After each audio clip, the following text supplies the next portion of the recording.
Thank you, David. The world is not that big.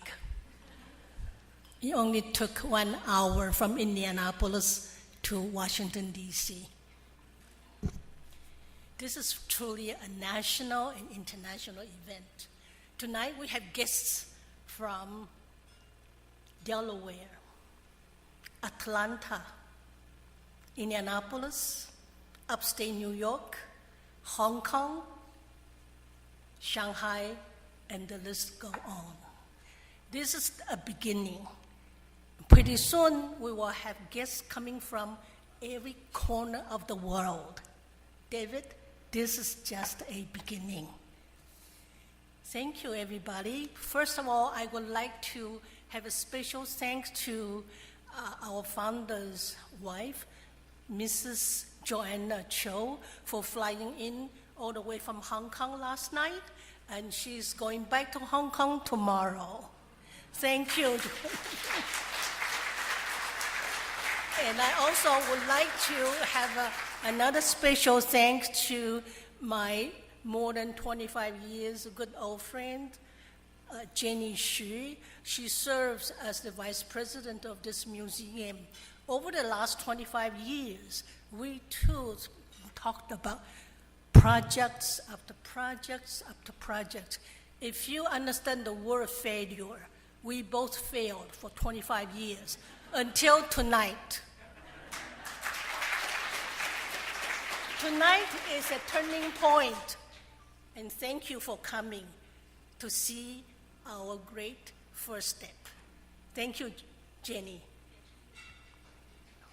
Also, I would like to have a very special thank to our very special guest from Shanghai, Dr. Sisen Yang. He flew in from Shanghai the night before. Dr. Yang is a prominent physician from New York, and right now he lives in Shanghai, a very, very well-known Chinese artist in Shanghai, in Taiwan, in America, and everywhere, because many museums around the world, not just in Asia, but also many other European countries also collect his work.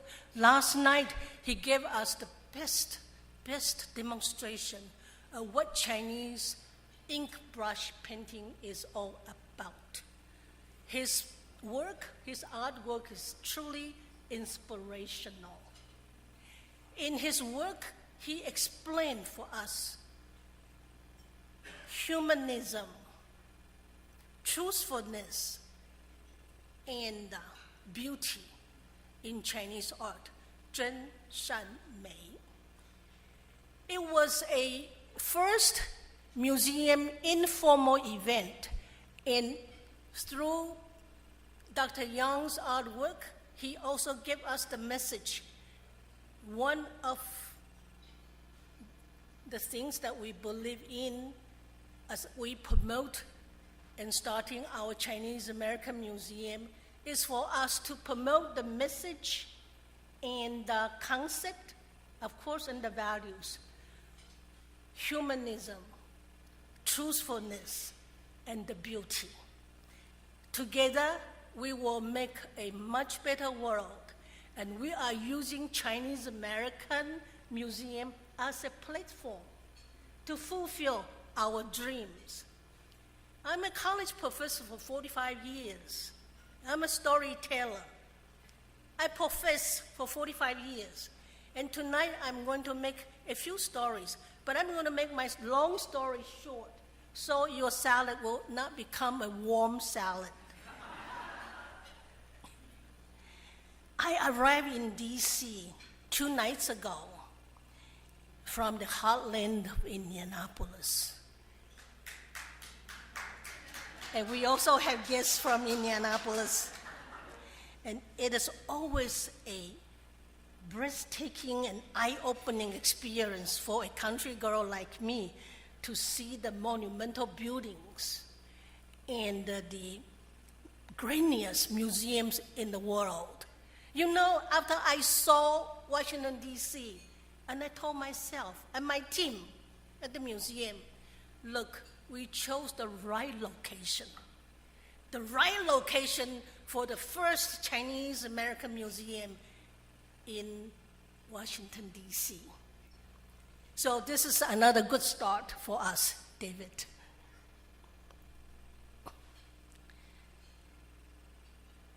Me, I was born in Taiwan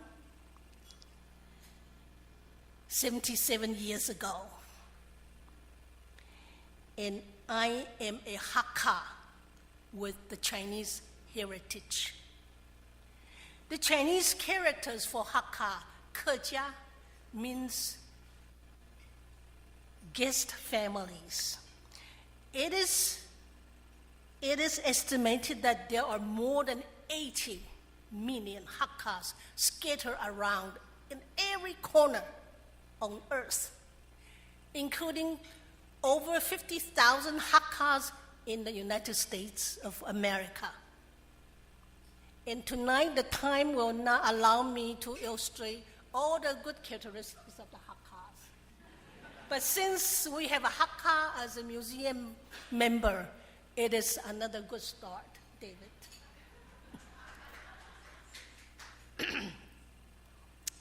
So, so because of my Hakka heritage, I speak Mandarin Chinese, Taiwanese, Hakka, and English. So in my upbringing, I have been exposed to many languages and cultures. Ever since I was little, my husband, actually no, my father, a Hakka father, always whispered to me, Phyllis, we live in this small island of Taiwan. It is so small, it's not just like a small potato, but it's just like frogs live in the well. We only see that much of the sky. You must jump out of the well and go to America to see the big sky. Without any hesitation, upon my graduation from Donghai University, which is a university founded by the Methodist Church of America, a Christian university, I packed a suitcase, not full of cash, but full of dreams, and started my long journey to America. And here I am. So before I left, my grandma, a Hakka lady, told me, Phyllis, take this outfit with you. So tonight, purposely, I have the Hakka traditional outfit. Actually, the one my grandma gave me was worn out because it's about 100 years old. And 30 years ago, I replica the one grandma gave me. And she said, Osenjang. Now, Osenjang is my Japanese name. As you all know that Taiwan was occupied by Japan for 50 years. And under the occupancy, everybody had to adopt a Japanese name. Otherwise, you will be jailed. So I had my Japanese name when I was little. So my grandma said, Osenjang, bring this outfit with you to America. But remember, never get married with someone with blue eyes, red hair, and high nose. Fortunately, well, unfortunately, I don't know, but I will just follow grandma's advice. My husband's also from Taiwan, but my daughter, an orthopedic surgeon, she married to someone with blue eyes, red hair, and a high nose. Sure enough, he is an American. But you know, my son-in-law is a good-hearted person. He is the best son-in-law any mother can have. So it is not your physical traits. It is your heart. It is what you do that counts.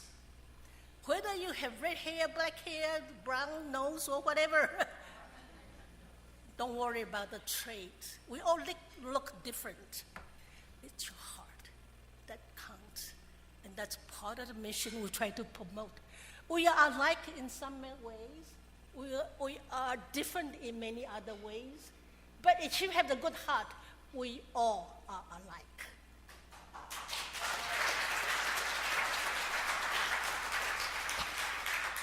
One day, my daughter called me or wrote me after she checked in from hotel in Disney World. And she said, "Mom, can you believe that my twins, they're only 3 years old. They flew here with business class, and they're staying at the Ritz-Carlton." And I replied, "Tony, don't feel guilty. You know, your dad and I, we flew economy class. We stay in the Holiday Inn. But I bet your children someday will fly their own jet, private jet. I'm so happy for them because I'm seeing my younger generation and generations are making progress in this great land." Progress is the key word. That is what American dream is all about for all the immigrants who came to this country. That's our American dream, our immigrant dream. We came, we integrate, and we stay. We want to become part of you and part of the American fabric.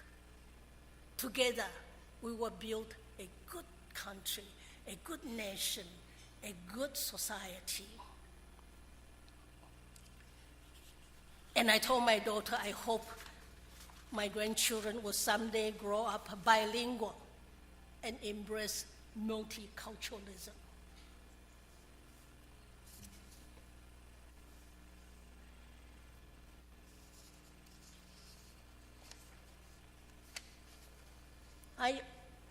Excuse me. You know, time flies. I have lived in America for 52 years. I'm very clear about my identity. Who am I? Chinese or American? Neither. I am a Chinese American. In me, I have the best of the two worlds. My Asian heritage cultivates me Confucian teachings, the moral teachings and ethical teachings, filial piety and others. And my assimilation to American culture also cultivates me my scientific mind, a sense of creativity, democratic ideas, and the spirit of volunteerism. I am so lucky I have the best of two worlds. And every day I told myself, I am a Chinese, Taiwanese, Hakka, and American. I am a naturalized American citizen. Culturally, I'm a Chinese American. I came to America, I integrated, and I am part of the American fabric. I'm often asked a question. Phyllis, have you ever been discriminated against? I never given them an answer, yes or no. The answer is very obvious. I am short, I'm a woman, and I'm an Asian. You know the answer, right? Oh, wait a minute. But I always walk tall. I exercise my women's soft power, And I can speak Taiwanese, Chinese, Hakka, and English. So my answer is very clear, isn't it? I am trying to make my three disadvantages into strengths.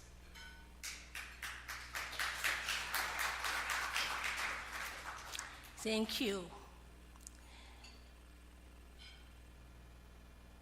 I am proud of my heritage, and I am proud to be an American. Asia is my mother. In America is my husband. I love them both. I am glad to be here.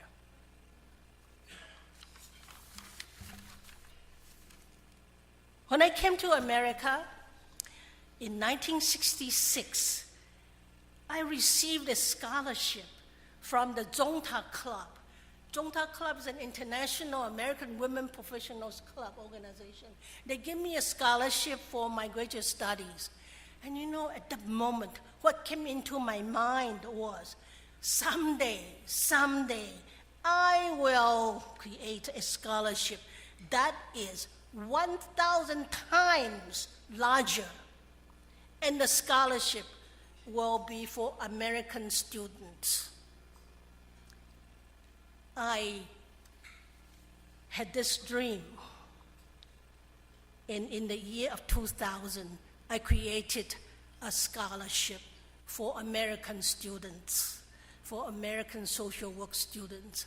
And I know in the next few years, I shall be able to reach my goal, a goal to have a 1,000 times larger scholarship for American students. And this is my American dream. My American dream is not just to receive from Americans as an immigrant. We also want to give. That's our American dream.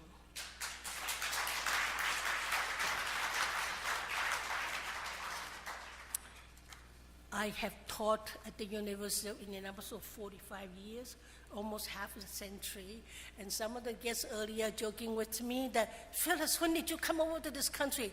I say, yeah, I came over here when I was a young lady. Now I'm an old lady. But nothing, never too late.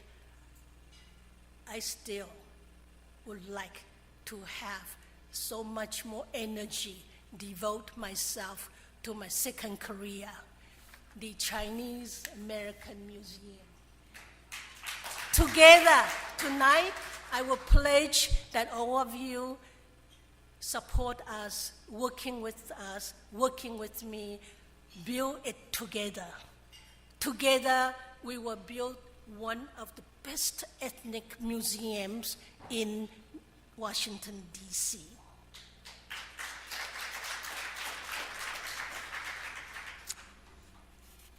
Build it together, ladies and gentlemen. Our Chinese American Museum in D.C. is a great,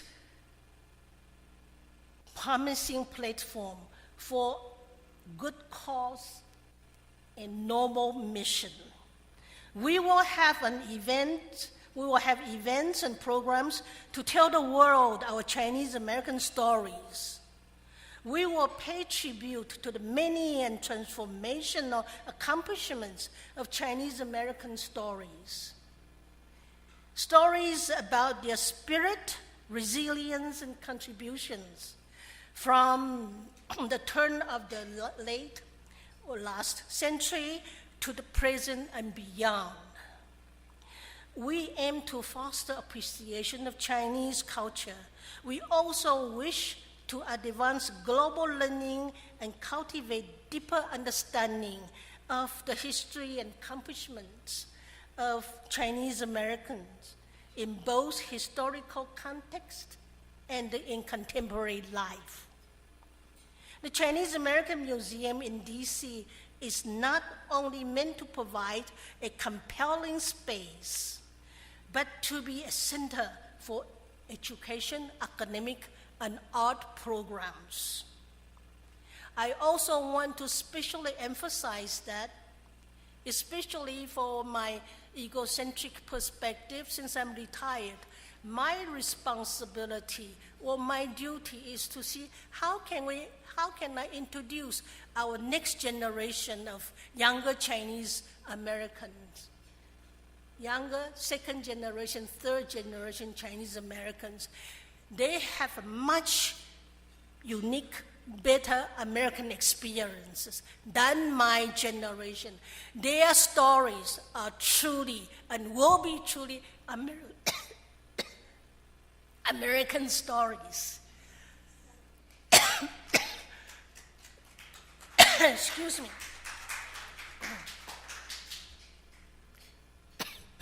Thank you. Thank you so much. And of course, this ABC generation, and then the second generation, many of them married to Americans. He is one of our Chinese American son-in-law, right? Thank you. Together, we were building together. To conclude,